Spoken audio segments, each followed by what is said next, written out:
Bismillahirrahmanirrahim.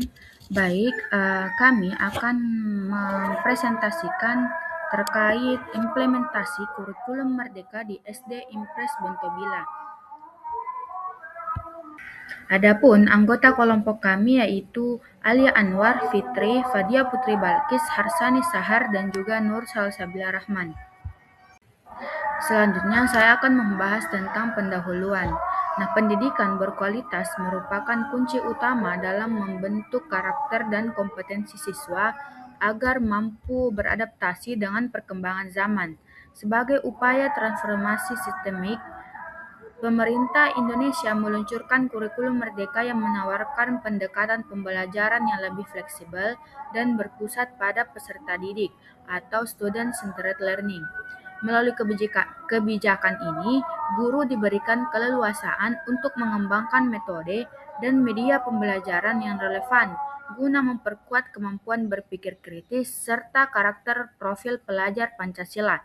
Nah, namun implementasi ini di lapangan masih menghadapi berbagai tantangan, mulai dari kesiapan tenaga pendidik hingga keterbatasan sarana penunjang. Banyak guru yang masih memerlukan proses adaptasi dalam menyusun modul ajar dan menerapkan pembelajaran berdiferensiasi. Berdasarkan hal tersebut, penelitian ini bertujuan untuk mengevaluasi pelaksanaan kurikulum Merdeka di SD Impres Bontobila, mengidentifikasi kendala yang muncul, serta memetakan solusi strategis yang diambil sekolah.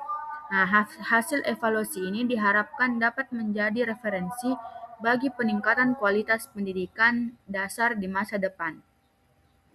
Itu saja dari saya serahkan kepada rekan saya. Baik, jadi saya akan melanjutkan pemaparan materi dari rekan saya. Nah, di sini saya akan menjelaskan tentang ringkasan penelitian.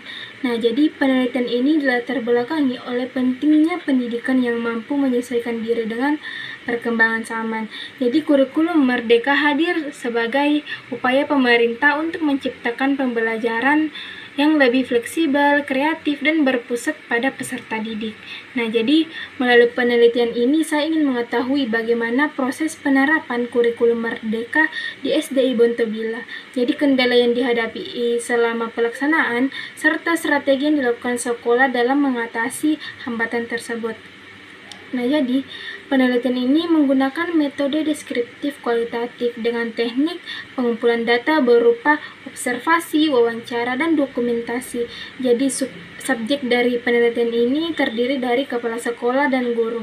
Nah, jadi hasil penelitian menunjukkan bahwa implementasi kurikulum Merdeka di SDI Bontobila sudah berjalan cukup baik. Guru juga mulai menerapkan pembelajaran yang lebih aktif dan berpusat pada siswa. Namun masih terdapat beberapa kendala seperti keterbatasan pemahaman guru terhadap kurikulum baru, kurangnya fasilitas pendukung, dan perlunya pelatihan secara berkelanjutan. Oleh karena itu, evaluasi dan peningkatan kompetensi guru masih sangat diperlukan agar pelaksanaan kurikulum Merdeka menjadi lebih optimal. Baik, next selanjutnya yaitu ada urgensi mutu pendidikan. Nah, jadi pada slide ini dijelaskan bahwa pendidikan yang berkualitas merupakan kunci utama dalam menciptakan sumber daya manusia yang mampu menghadapi tantangan zaman. Jadi kurikulum Merdeka ini hadir sebagai bentuk penyempurnaan sistem pendidikan sebelumnya agar proses pembelajaran ini lebih sesuai dengan kebutuhan peserta didik yang beragam. Jadi dengan adanya kurikulum ini, siswa diharapkan tidak hanya fokus pada nilai akademik, tetapi juga mampu mengembangkan kreativitas, karakter, kemampuan berpikir kritis, dan keterampilan sosial. Jadi selain itu, guru juga diberikan kebebasan untuk menyesuaikan metode pembelajaran dengan kondisi dan kebutuhan siswa sehingga proses belajar menjadi lebih menyenangkan dan efektif. Nah, selanjutnya akan dijelaskan oleh rekan saya. Baik teman-teman, di sini saya akan menjelaskan tentang fokus utama dari kurikulum Merdeka yang diterapkan di SD Bontobila. Adapun 3 pilar utama. Yang pertama, fleksibilitas. Nah, di sini tuh peran guru itu sangat krusial karena guru itu diberikan otonomi penuh untuk membawa strategi, mode, serta media pembelajaran. Nah, tujuannya itu untuk pembelajarannya itu tidak seperti kaku, melainkan bisa menyesuaikan dengan keunikan setiap siswa di kelas. Yang kedua itu berpusat pada siswa, di mana pembelajaran itu tidak lagi soal guru yang berceramah, tetapi lebih menekankan pada pengembangan kompetensi, memicu kreativitas, dan juga mengasah pola kritis pada setiap siswa. Dan yang terakhir, ketiga, di mana pembelajaran itu lebih bermakna karena fokusnya ini itu menciptakan suasana belajar yang menyenangkan. Kalau ditanya mengapa, karena kami percaya suasana yang bahagia itu akan selalu membuat materi pembelajaran itu jauh lebih mudah dipahami oleh siswa dan cepat siswa itu menangkap pada materi pembelajaran tersebut yang ia pelajari. Baik teman-teman, di sini saya akan melanjutkan pada slide yang ketujuh, yang itu kerangka metodologi. Nah, di kerangka metodologi ini saya akan menjelaskan teknik penelitian yang kami lakukan. Pada poin pertama itu mengenai ruang lingkup, di mana penelitian ini tuh difokuskan khusus pada evaluasi implementasi kurikulum di lingkungan sekolah di SD Bontobila. Nah, poin kedua itu terkait analisis data. Jadi data yang kami peroleh itu melalui 3 tahap. Yang pertama itu kualitatif, yaitu reduksi data untuk menyaring informasi penting. Nah, lalu penyajian datanya itu secara deskriptif, dan terakhir penarikan kesimpulan untuk mendapatkan inti dari hasil penelitian. Nah teman-teman, poin ketiga itu adalah instrumen penelitian. Nah, jadi dalam penelitian ini, instrumen utamanya ini adalah kami sendiri sebagai peneliti, yang tentu saja didukung dengan pedoman wawancara yang mendalam serta dokumentasi yang lengkap selama di lapangan. Hal ini tuh dilakukan untuk memastikan data yang kami sampaikan itu benar-benar akurat dan valid. Oke, selanjutnya kita akan membahas hasil implementasi di sekolah. Nah, berdasarkan hasil implementasi di sekolah, guru mulai berperan bukan hanya sebagai pemberi informasi, tetapi juga sebagai fasilitator pembelajaran. Nah, metode pembelajaran yang digunakan juga harus lebih bervariasi, seperti diskusi kelompok, tanya jawab, dan presentasi sederhana. Selain itu, penggunaan media pendukung seperti video dan alat peraga membuat siswa lebih fokus dan tertarik saat belajar. Nah, slide selanjutnya yaitu student centered learning. Nah, di mana penerapan student centered learning memberikan dampak positif bagi siswa.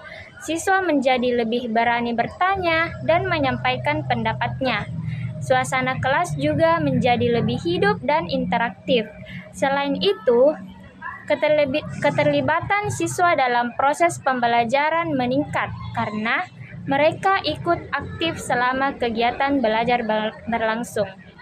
Nah, selanjutnya pada slide profil pelajar Pancasila. Nah, di sini implementasi kurikulum Merdeka juga mendukung pembentukan profil pelajar Pancasila. Melalui kegiatan pembelajaran, siswa dibiasakan untuk bekerja sama, bertanggung jawab, dan saling menghargai. Hal ini membantu membentuk karakter dan keterampilan sosial siswa sejak dini. Nah, selanjutnya tantangan implementasi aspek dan kendala yang ditemukan. Nah, yang pertama, pemahaman guru. Kesulitan menyusun modul ajar dan memahami konsep pembelajaran berdiferensiasi. Yang kedua, fasilitas. Keterbatasan sarana pembelajaran dan media yang tersedia di sekolah. Yang ketiga, adaptasi. Membutuhkan waktu transisi dari sistem lama ke sistem yang baru yang digunakan kurikulum Merdeka. Nah, selanjutnya upaya sekolah. Yang pertama, pelatihan dan sosialisasi. Mengikuti diklat untuk menambahkan pemahaman guru. Yang kedua, kolaborasi internal. Nah, di sini forum diskusi dan berbagi pengalaman antara guru yang lain. Yang ketiga, dukungan manajemen. Arahan asistensi dari kepala sekolah dalam penerapan kebijakan. Nah, dari pembahasan di atas tadi, dapat disimpulkan bahwa implementasi SD Bontobila telah berjalan cukup baik dengan penuh perubahan positif pada kreativitas siswa dan penguatan karakter. Nah, keberhasilan bergantung pada pilar utama yang pertama, kesiapan tenaga pendidik, yang kedua, dukungan fasilitas yang memadai, yang ketiga, budaya kerjasama antar sekolah. Cukup sekian, terima kasih.